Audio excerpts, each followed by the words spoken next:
बघा, दशांश अपूर्णांकाची आपल्याला बेरीज आणि वजाबाकी बघूया.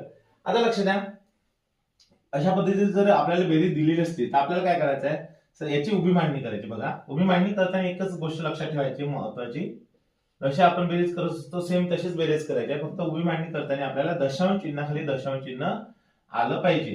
उभी मांडणी करताना एवढी आपल्याला फक्त काळजी घ्यायची आहे. बाकी जशी आपण बेरीज करत असतो तशा पद्धतीने आपण त्याची बेरीज करू शकतो. बघा, 2 अधिक 2 4, बघा 8 अधिक 3 11, 1 हा चला 1 आणि इथे आले 11. बघा, आता हा जो 1 आहे हा दशांश चिन्हाच्या इकडे. बघा, अशा पद्धतीने आपण बेरीज करू शकतो. अतिशय सोप्या पद्धतीने आपण याची बेरीज करू शकतो.